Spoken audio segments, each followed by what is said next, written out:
تتنزل عليهم الملائكة ألا تخافوا ولا تحزنوا وأبشروا بالجنة التي كنتم توعدون. صدق الله مولانا العظيم.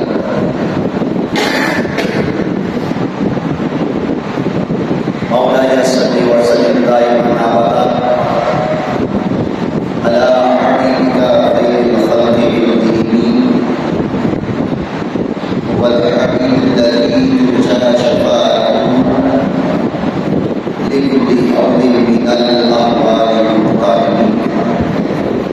حضرات المقام حاضرین السامعین، آج 3 شوال المطلب ہے.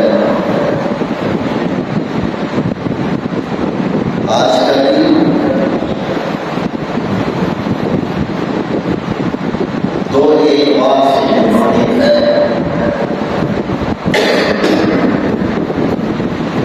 نمبر 1، آج عید الفطر کا تیسرا دن ہے، خوشی کا تیسرا دن. نمبر 2، جمعہ المبارک سید الایام یعنی جمعہ کی عید کا دن اور تمام دنوں کا سردار. حضرات المقام، آج کی گفتگو جو ہے وہ پیغام رمضان اور ہماری زندگی، یعنی رمضان جو گزر گیا وہ رمضان ہمیں کیا پیغام دے رہے ہیں اور اس کے ساتھ ہماری زندگی کے کیا تاثرات ہیں ہم پر. رمضان نے پیغام ہمیں کیا دیا اور ہم نے اپنی زندگی کو کیسے گزارا، ہم اپنی زندگی کو کیسے گزارتے آ رہے ہیں. ہماری زندگی یہ دنیا میں غرق کیوں ہو چکی ہے؟ ہماری یہ زندگی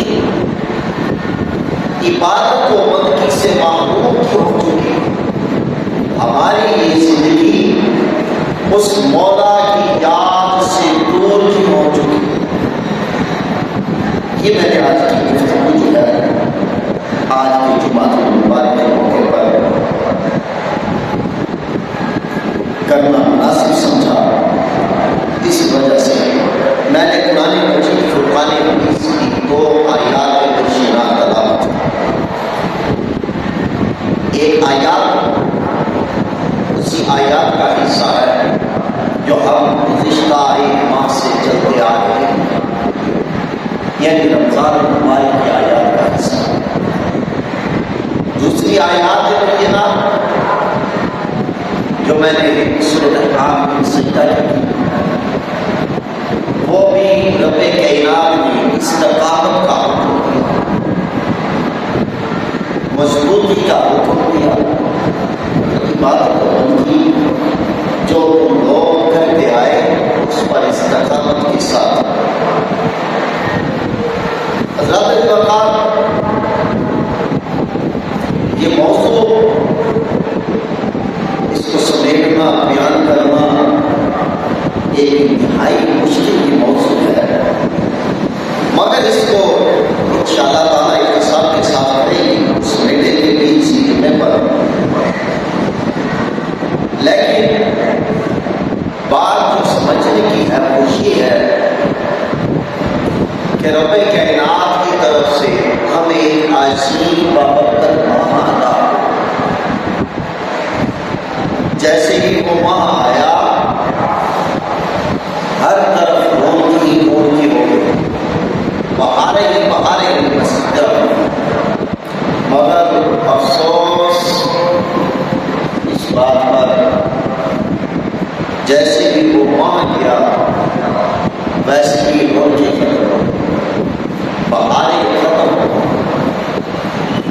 آج کی گفتگو بھی یہی ہے۔ اب آئیے قرآن مجید کی طرف چلتے ہیں۔ قرآن مجید میں رب کائنات نے ارشاد فرمایا وَإِذَا سَأَلَكَ عِبَادِي عَنِّي فَإِنِّي قَرِيبٌ۔ اے محبوب، جب تم سے میرے بندے سوال کریں کہ بتاؤ رب کتنا قریب ہے، رب کہاں ہے، رب ہمارے کتنے قریب ہے، تاکہ ہم ان سے مناجات کریں، دعائیں کریں، التجائیں کریں، آرزو کریں، تو رب نے فرمایا اے حبیب مجھے بتا دو کہ میرا جو آپ کا رب ہے وہ بہت نزدیک ہے تم لوگوں کے۔ اجیب دعوت الداعی اذا دعان، جو تم التجا کرتے ہو، دعا کرتے ہو، آہوزاری کرتے ہو، ان کی بارگاہ میں عرض گزار ہوتے ہو، وہ سنتا ہے۔ وہ رب تمہاری آرزو کو سنتا ہے۔ فَلْيَسْتَجِيبُوا لِي وَلْيُؤْمِنُوا بِي لَعَلَّهُمْ يَرْشُدُونَ۔ اور جب بھی مجھے پکاریں انہیں چاہیے میں ان کی پکار کو سنتا ہوں، یہ جہاں بھی پکاریں، جس حال میں بھی پکاریں، رات کو بھی پکاریں میں سنتا ہوں، دن کو بھی پکارے تو میں سنتا ہوں، صبح پکارے میں سنتا ہوں، شام کو پکارے میں سنتا ہوں، یہ بستر پر ہو تب بھی پکارے میں سنتا ہوں، بندہ چل رہا ہو رب کو پکارے تب بھی رب سنتا ہے۔ اے حبیب یہ میدان جنگ میں ہو تب بھی مجھے پکارے میں سنتا ہوں، یہ آرام کر رہے ہو تب بھی مجھے پکارے میں سنتا ہوں، ان کی پکار کو ہر دفعہ سنتا ہوں۔ مگر فرمایا فَلْيَسْتَجِيبُوا لِي وَلْيُؤْمِنُوا بِي لَعَلَّهُمْ يَرْشُدُونَ۔ اے حبیب انہیں فرما دو میرا حکم مانو، میرا حکم مانے، فرمایا اور مجھ پر ایمان لائے، میرا حکم مانے، میری اطاعت میں آ جائے، میں نے جو اس چیز کا حکم دیا اس چیز پر آنکھیں بند کر کر سرے خم کر دے اور چل پڑے اس راستے پر۔ ہاں میں نہیں بات۔ اب اس آیات کا شان نزول وہ بہت مختلف ہے کہ شان نزول دیکھو یہ کہ صحابہ کرام کی ایک جماعت نے جذبہ عشق الہی کے اندر یہ سوال کیا حضور علیہ السلام سے کہ ہمارا رب کہاں؟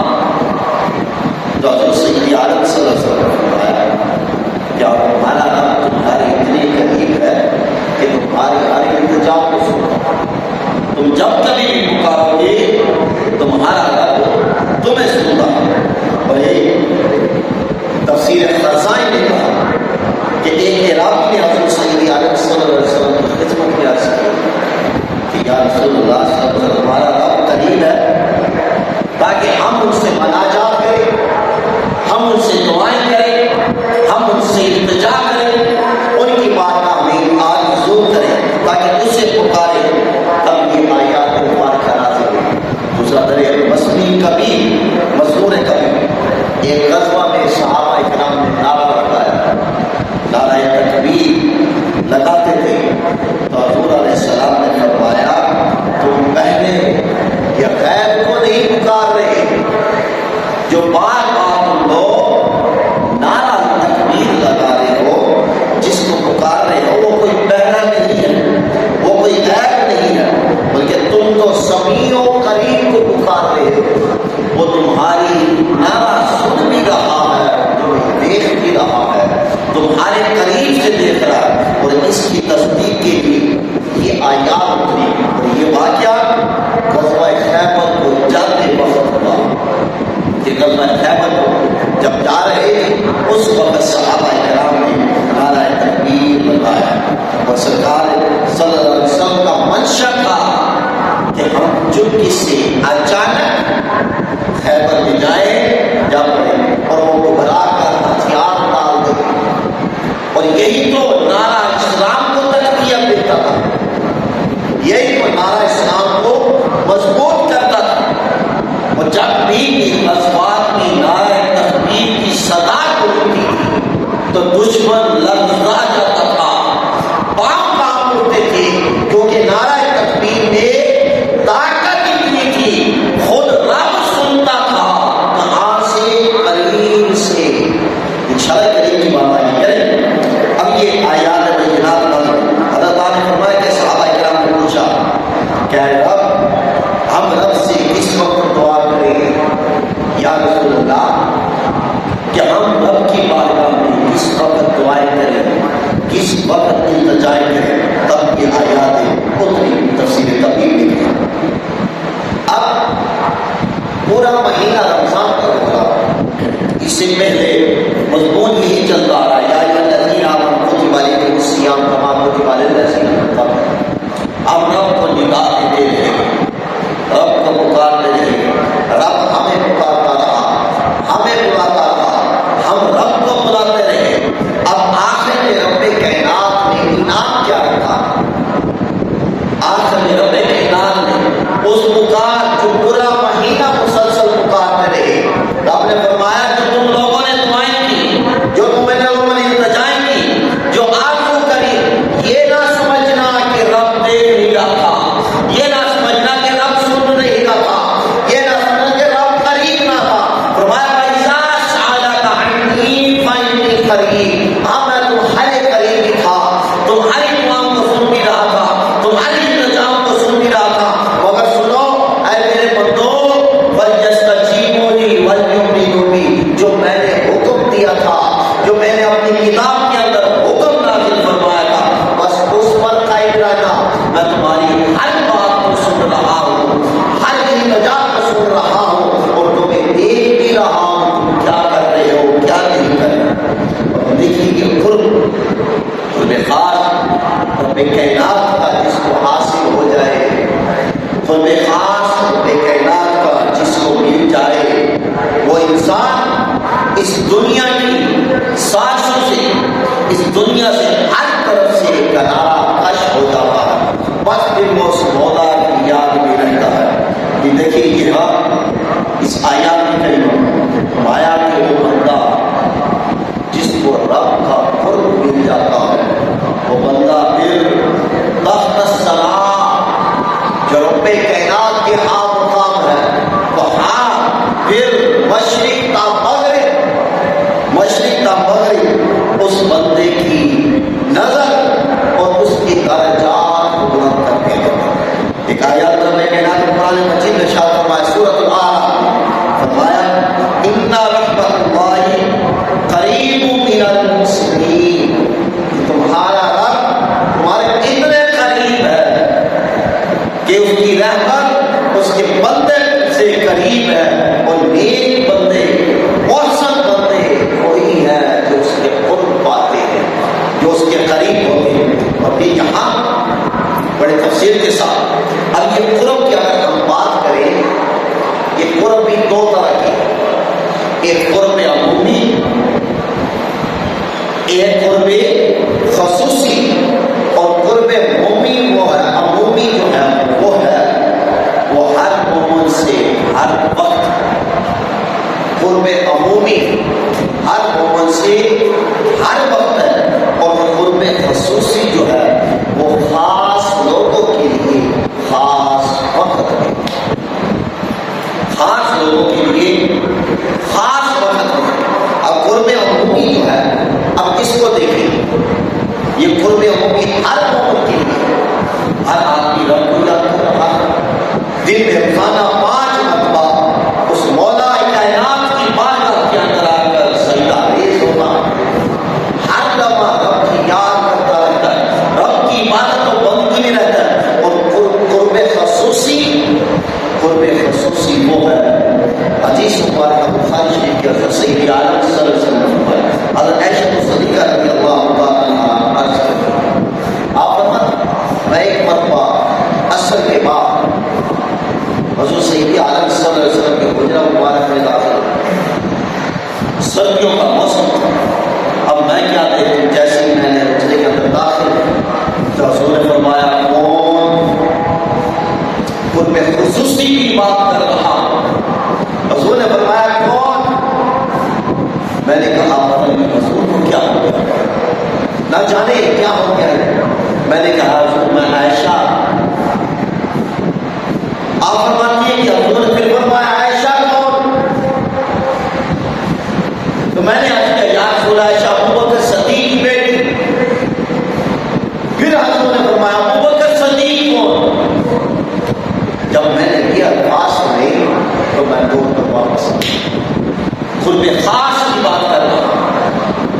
جب حضور سید عالم صلی اللہ علیہ وسلم آپ جب فارغ ہو تو باہر نکلے تو میں نے پوچھا، میں نے عرض کیا یا رسول اللہ صلی اللہ علیہ وسلم آج تو آپ نے مجھے بھی نہیں پہچانا، اپنے یار بات ابو بکر کو بھی نہیں پہچانا، تو حضور سید عالم صلی اللہ علیہ وسلم نے فرمایا عائشہ اس وقت میں رب کائنات کی قرب خاص میں تھا، بس اس گھڑی میرے اور رب کے درمیان کوئی پردہ نہ تھا، میں اپنے رب کے آپ ملاقات کر رہا تھا، میں نہیں جانتا تھا کہ تم تب آئی کسی اور بات، یعنی یہ قرب خاص ہے۔ اور جیسے ایک بزرگ کے حوالے سے نام یاد نہیں تو میں زیادہ اس طرح نہیں گیا، اس طرح میری اسٹڈی نہیں ہے، تو وہ بزرگ ایک مرتبہ بیٹھے بیٹھے مسجد میں آ گئے اور الگ حق کا جب نعرہ بلند کیا، مریدین نے سنا کہ حضرت کیا کہتے ہیں۔ اب جب وہ ہوش میں آئے تو مریدوں نے کہا حضرت آپ وجد میں آ گئی تھی، وجد میں آ کر آپ یہ نعرہ لگانے لگے تھے، آپ نے فرمایا وہ کیا کرتے؟ اچھا اگر پھر میری یہ وفیت ہو میں نعرہ لگاؤں، میرا سر قلم کر، میں تمہیں اجازت دے دوں۔ الفاظ بھی ایسے تھے۔ اور دوبارہ پھر کچھ دنوں کے بعد پھر حضرت پر کوئی منظر آیا، اب انہوں نے تلواریں اٹھائی، حضرت کا سر قلم کر رہی ہے، اب وہ تلواریں جسم سے ہوا کی طرف سے گزر جاتی تھی، جسم سے ہوا کی طرف گزر جاتی، مگر خون کا ایک قطرہ نہ ٹپکا، تلوار کو خون نہ ہوا، تلوار جسم سے آر پار ہو گئی۔ اب جب حضرت وجد سے باہر آئے تو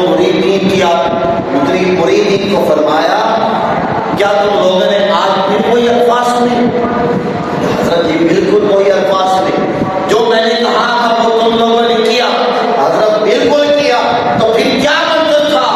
اب مریدین آنے کہتے حضور منظر یہ تھا کہ تلوار آر پار ہو رہی تھی، خون کا ایک قطرہ بھی نہیں گر رہا تھا، تلوار جسم سے ایسے جاتی جیسے ہوا کی طرح جا رہی تھی، مگر آپ کا جسم سے ہی سلامت تھا۔ تب آپ کی شیخ فرمایا اے میرے مریدوں سنو، اب وہ جو مقام تھا وہ میرے اور رب کے درمیان میں تھا، میں رب کے قرب خاص میں تھا۔ یہ ہوتا ہے قرب خاص، اور جس بندے کو قرب خاص مل جائے اس پر بے نام اپنی پابندی کرنا۔ ایک اور یہاں مثال دیتا چلو، حضرت باقی بلّہ رحمۃ اللہ تعالیٰ ان کو دیکھ لیتے، حضرت باقی بلّہ رحمۃ اللہ تعالیٰ آپ کے کسی مرید نے کسی نے سوال کیا حضرت بقا کیا ہے فنا کیا ہے؟ بقا اور فنا آپ نے فرمایا جب میں فوت ہو جاؤں جو آدمی میرا جنازہ پڑھنے کے لیے آئے اس سے بھی سوال کرے تو میں جواب دے۔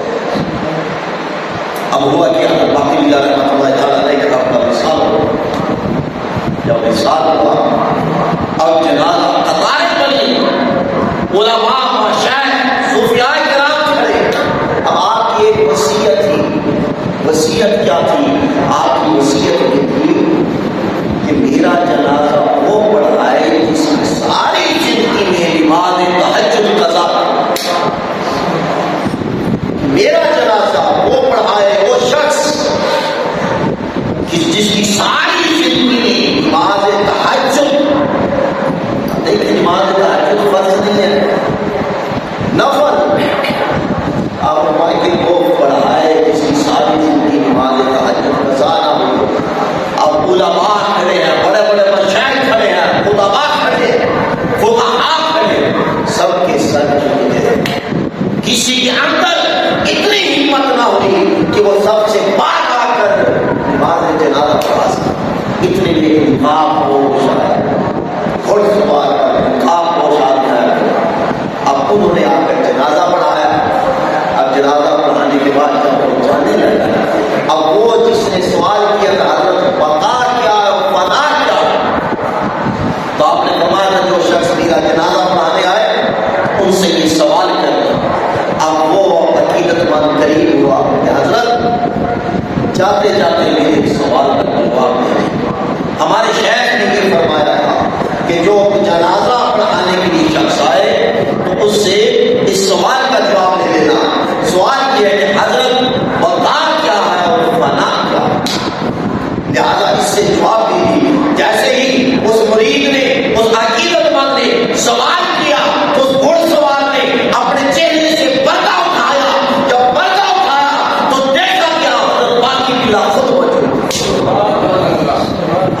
قبیلہ خود موجود تھے، تو آپ نے فرمایا وہ جو رکھا وہ فنا ہے، یہ جو جا رہا ہے یہ بقا ہے، وہ جو رکھا چار پائی پہ رکھا ہوا ہے وہ فنا ہے، یہ جو جا رہا ہے یہ بقا ہے۔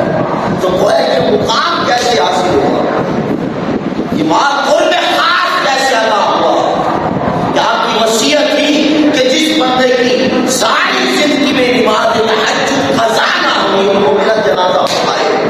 حضرت امام باقی بھی رحمۃ اللہ تعالیٰ نے اس کا مطلب یہ کہ ساری زندگی آپ کی کبھی بھی نماز تہجد قضا نہیں، فرض تو ہے، فرض ہے وہ آپ اس لیے ہم نے فرمایا میری بارے کا میں دعائیں کرتے ہوں التجائیں کرتے ہوں، میں سنتا ہوں یہ کہیں نہیں سنتا، مگر بات یہ ہے کیا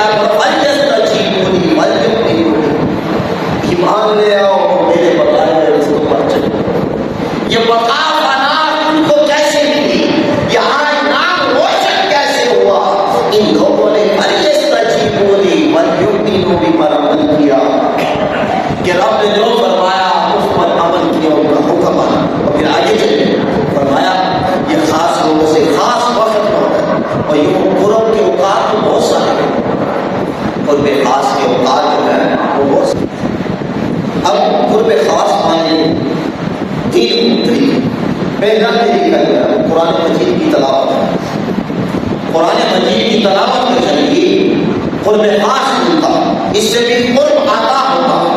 اب آپ کہیں گے کہ قرآن مجید سے قرب کیسے، تو آئیے چلتے سرزمین مکہ پر جہاں قائد کائنات صلی اللہ علیہ وسلم آپ نے اعلان نبوت کیا، جب کفار مشرکین آپ کے دشمن ہو چکے، دار ارقم میں بیٹھے ہوئے، اب چند صحابہ کرام تھے، چند صحابہ کرام، اب قرآن کا قرب کیسے پایا جا رہا تھا کہ صحابہ کرام وہاں بیٹھے، اب کوئی بھی ایمان کے اندر نیا داخل ہوتا، اس قرآن مجید کی کوئی بھی آیات ہوتی، اس آیات مجینات کو یاد کرواتے، قرآن پڑھتے۔ اگر قرآن کی بات کرے حضرت عمر فاروق جو ایمان لا کے قرآن کی بدولت سے لے کر آئے، حضرت ابوبکر صدیق مکہ کی گلیوں میں گھومتے تھے تو قرآن پڑھتے تھے، اور یہ قرآن کا قرب جو تھا بے کائنات کے ہاتھ کی طرف متوجہ کرتا تھا۔ یہ قرآن کا جو قرب تھا، قرآن پڑھ کر ایمان لاتے گئے۔ اور دیکھیے اب آپ سنتے رہتے ہو واقعہ، مگر یہ کفار مشرکین ایمان لائے کیسے لائے؟ کیا انہوں نے حضور صلی اللہ علیہ وسلم کے ساتھ قصد براہ راست ہی کوئی ایسا کیا جو بعد میں ایمان لائے؟ وہ یہ قرآن سن کر ایمان لائے، وہ دیکھ کے کلام جو ہے اتنا پاک کلام ہے، اتنا اعلیٰ و ارفع کلام ہے، ہم نے بڑے بڑے علماء دیکھے، بڑے بڑے شعراء دیکھے، مگر کسی نے بھی ایسا کلام نہیں لکھا۔ یہ جس نے بھی کلام لکھا اعلیٰ و ارفع لکھا ہے، اور یہ کلام ایسا ہے، اور کلام کبھی جھوٹا ہو ہی نہیں سکتا۔ جب یہ بات سنتے، کلام سنتے، ایمان لے آتے، قرآن سنتے، ایمان لے آتے، قرآن سنتے، ایمان لے آتے، پڑھتے، ایمان میں اور مضبوطی ہوتی۔ ایک تو یہ طریقہ، اور دوسرا جو طریقہ وہ یہ ہے کہ سنتوں کے ساتھ خصوصاً تہجد کے ساتھ نماز کو منوا کے ہم پڑھتے ہیں، فرض نماز تو ہے ہی، فرمایا خصوصاً جو سجدے ہیں وہ تہجد کی، اور یہ تہجد کی نماز اتنی اعلیٰ و ارفع ہے کہ انسان جب بندہ پڑھتا ہے تو پڑھنے سے رب کائنات کا قرب خاص ہونا، جیسے حدیث قدسی حضرت سید عالم صلی اللہ علیہ وسلم نے فرمایا بخاری مسلم کہ جب بھی میرا بندہ میرے قریب ہوتا ہے تو پھر کیا ہوگا؟ پھر یہ ہوتا ہے کہ میرا بندہ میری طرف چل کر آتا ہے تو میں اس کی طرف دوڑ کر اتنا قریب ہو جاتا ہے، قرب خاص مل جاتا ہے کہ حالانکہ چلتا تو میرا بندہ ہے، ہم اس لیے ہوتے ہیں، مگر در حقیقت کیا ہے؟ چلتا میں، ہاتھ اس کے ہوتے ہیں، پکڑتا میں ہوں، آنکھ اس کی ہوتی ہے مگر دیکھتا میں ہوں، زبان اس کی ہوتی ہے مگر بولتا میں ہوں۔ اس لیے تو نہیں کہتے کہ بزرگوں کی زبان سے جو لفظ نکل جائے تو رب کائنات کو قبول فرماتا ہے۔ کیسے قبول ہوا؟ تہجد پڑھ کے،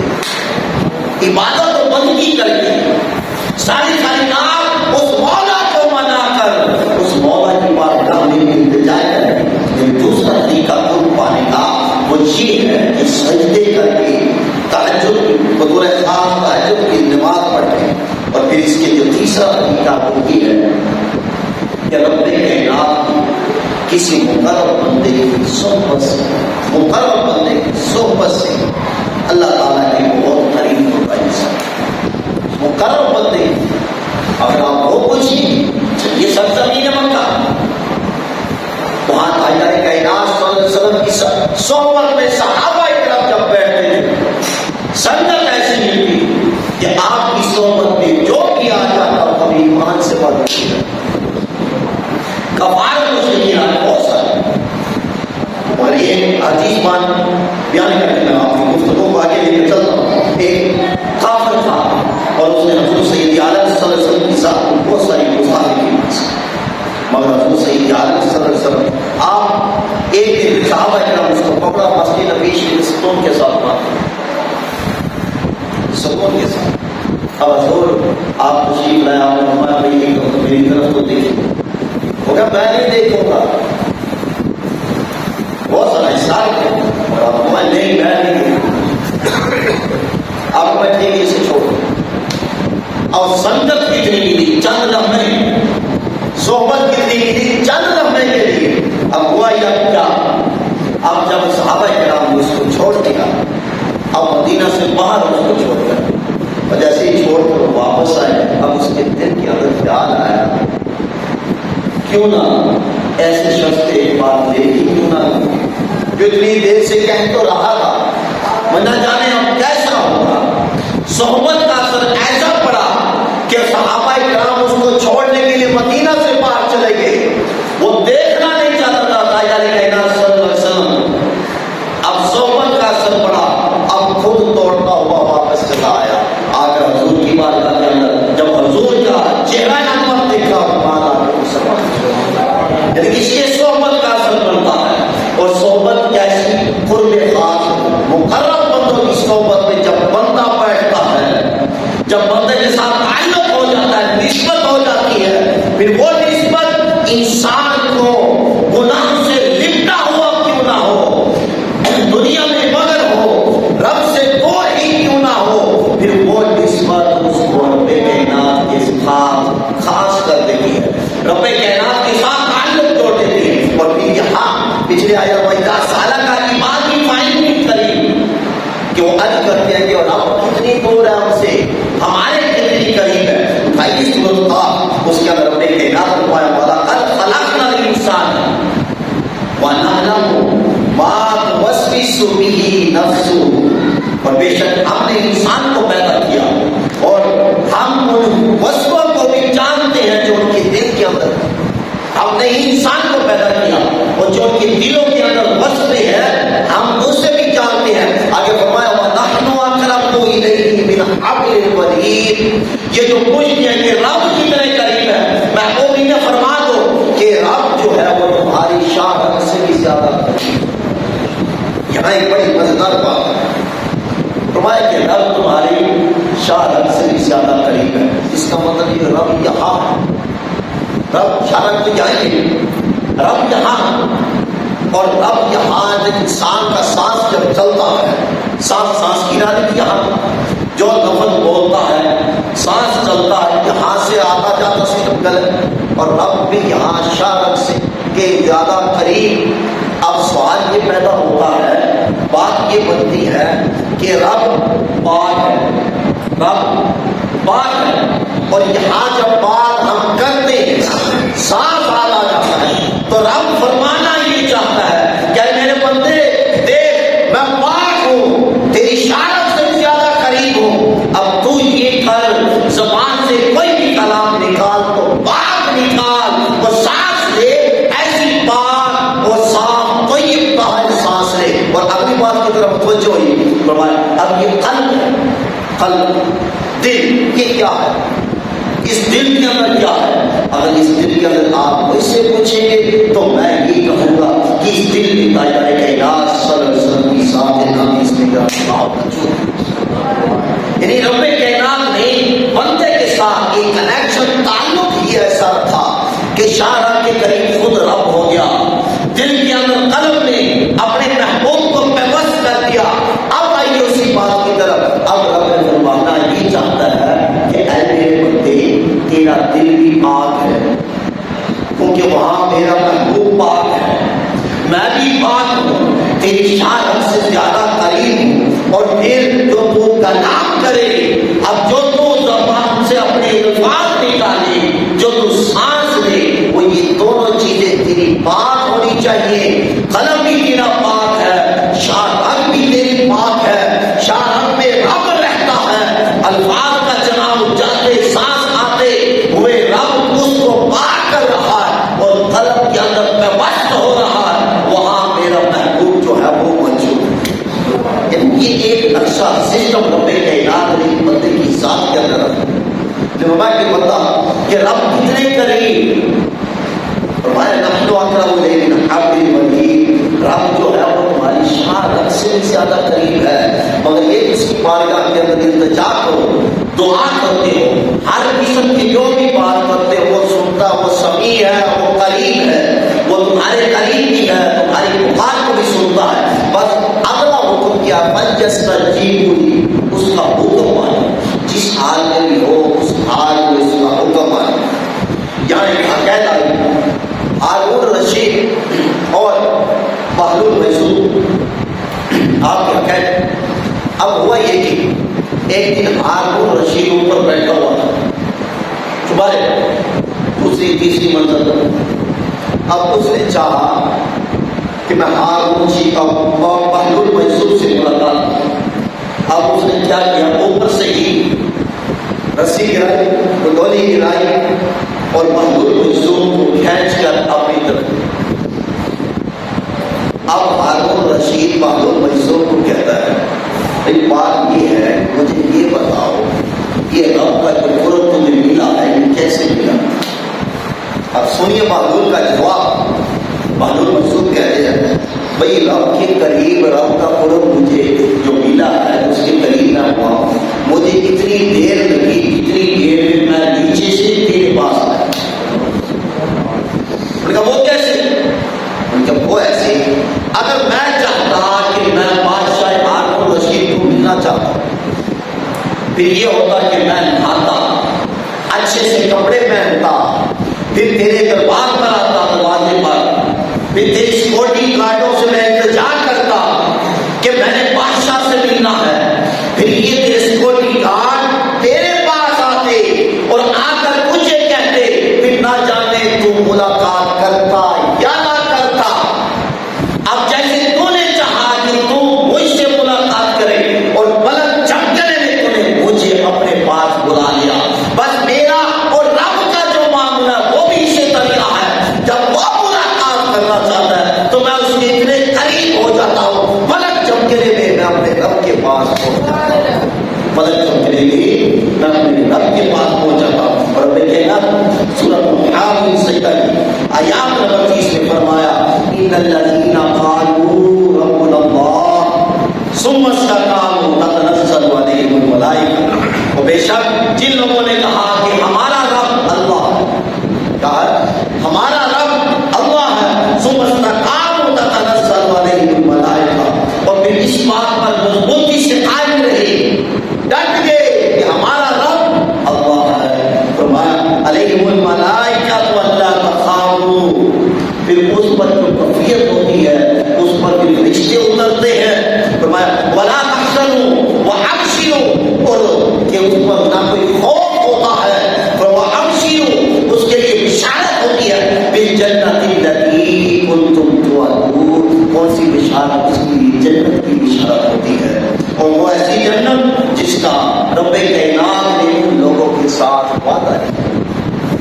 اب یہ رمضان گزرا، رمضان نے بھی یہی ہمیں پیغام دیا کہ تم لوگ رمضان کے اندر اس چیز، رمضان کے ماہ میں عبادت و بندگی، نماز و صلات کے ساتھ قرآن مجید کی تلاوت کرتے رہے۔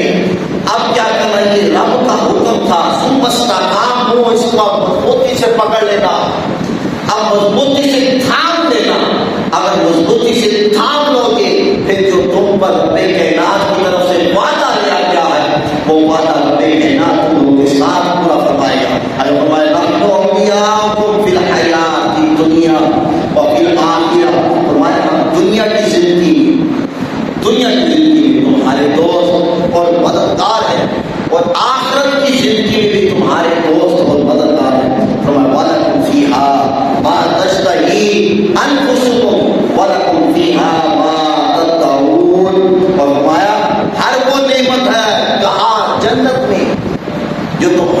جی چاہے اور تمہارے لیے وہاں تمام چیزیں حاضر ہو جائیں. فرمایا کہ جو جنت کی نعمت ہے یہ کوئی عام نعمت نہیں ہے.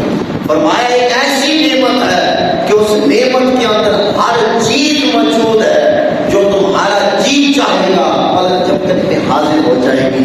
فرمایا اگر تمہارا کی آباد ہوتا ہو اور جو تم طلب کرو گے اگر جو سلام میں غفور الرحیم یہ جو رب ہے بڑا بخشنے والا ہے, بڑا مہربان ہے, بڑا مہمان نواز ہے, اور میرا رب جو ہے وہ رحم فرمانے والا ہے, مہربانی کرنے والا ہے.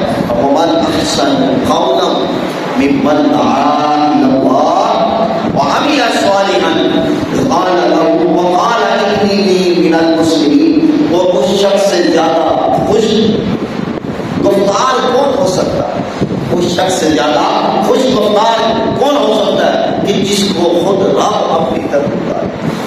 اس شخص سے بڑھ کر خوش قسمت انسان کون ہو سکتا ہے کہ جس کو رب اپنی طرف بلائے اور فرمایا عامل صالحا, اور پھر نیک عمل کرنے کا حکم دے. فرمایا وقال اننی من المسلمین, اور فرما برداروں میں سے کہ تو میرے فرما برداروں لوگوں میں سے.